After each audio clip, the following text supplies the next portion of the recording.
Chapter 13. I hope, my dear, said Mr. Bennet to his wife, as they were at breakfast the next morning, that you have ordered a good dinner today, because I have reason to expect an addition to our family party. Who do you mean, my dear? I know of nobody that is coming, I am sure, unless Charlotte Lucas should happen to call in, and I hope my dinners are good enough for her. I do not believe she often sees such at home. The person of whom I speak is a gentleman, and a stranger. Mrs. Bennet's eye sparkled. A gentleman and a stranger. It is Mr. Bingley, I am sure. Well, I am sure I shall be extremely glad to see Mr. Bingley. But, good Lord! How unlucky! There is not a bit of fish to be got today. Lydia, my love, ring the bell, I must speak to Hill this moment. It is not Mr. Bingley, said her husband, it is a person whom I never saw in the whole course of my life.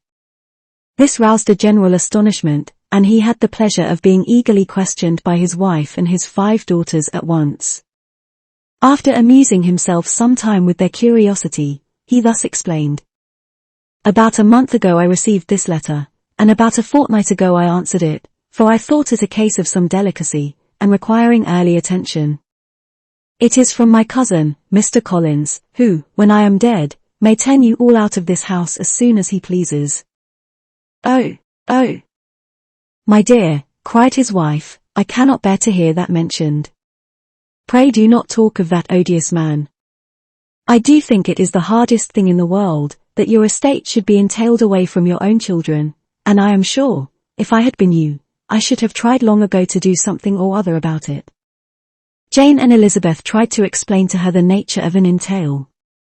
They had often attempted to do it before, but it was a subject on which Mrs. Bennet was beyond the reach of reason, and she continued to rail bitterly against the cruelty of settling an estate away from a family of 5 daughters, in favour of a man whom nobody cared anything about. It certainly is a most iniquitous affair, said Mr. Bennet, and nothing can clear Mr. Collins from the guilt of inheriting Longbourn. But if you will listen to his letter, you may perhaps be a little softened by his manner of expressing himself.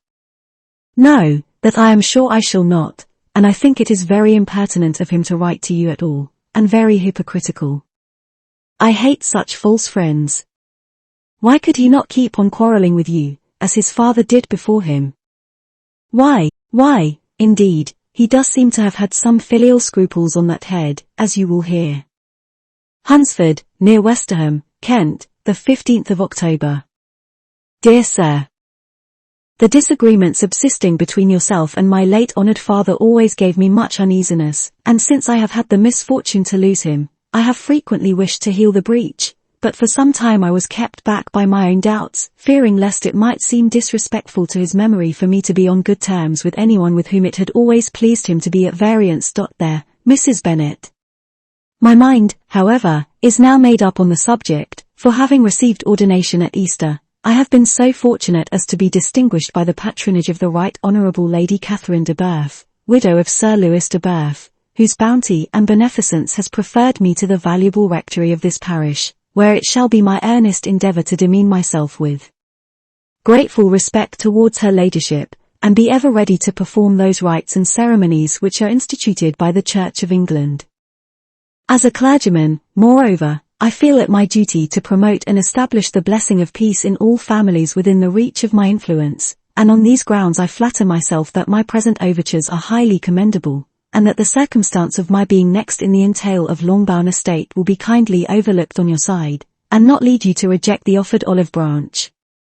If you should have no objection to receive me into your house, I propose myself the satisfaction of waiting on you and your family, Monday, November 18th, by 4 o'clock, and shall probably trespass on your hospitality till the Saturday se'night following, which I can do without any inconvenience, as Lady Catherine is far from objecting to my occasional absence on a Sunday, provided that some other clergyman is engaged to do the duty of the day.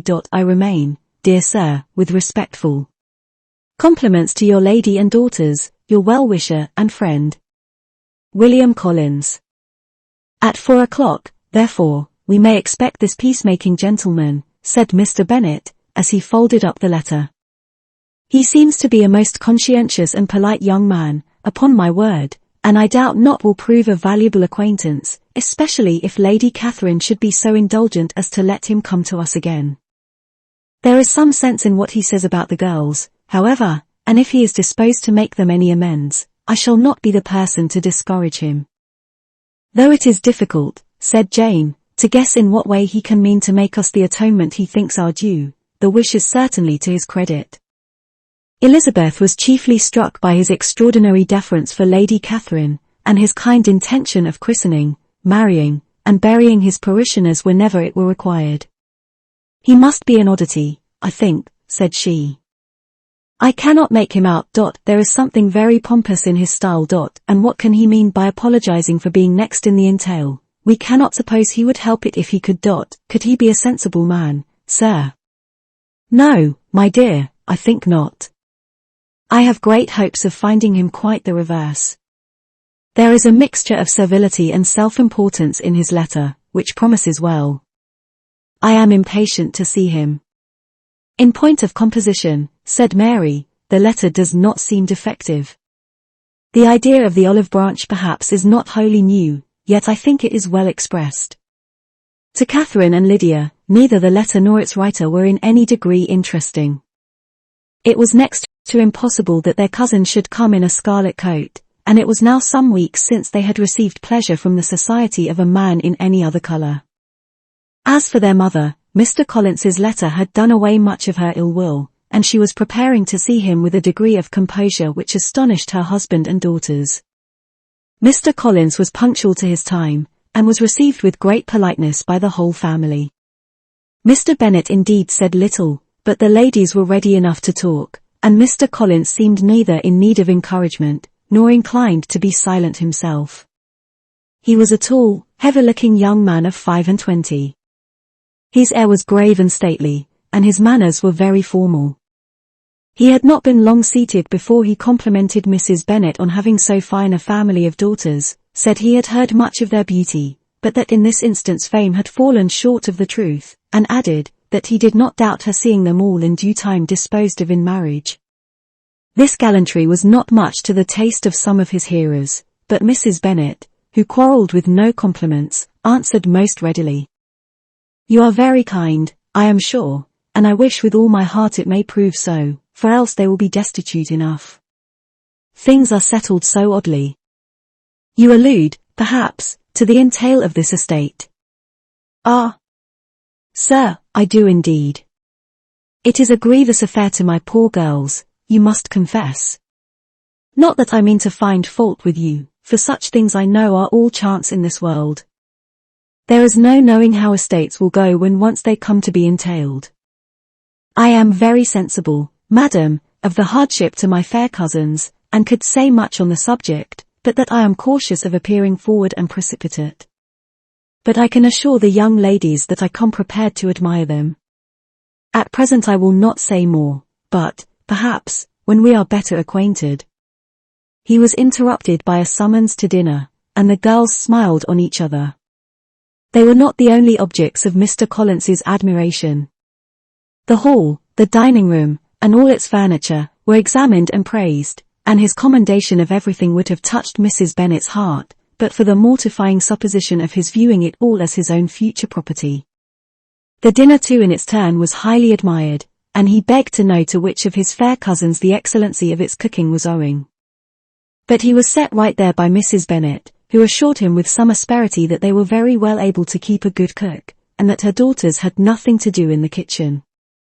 He begged pardon for having displeased her.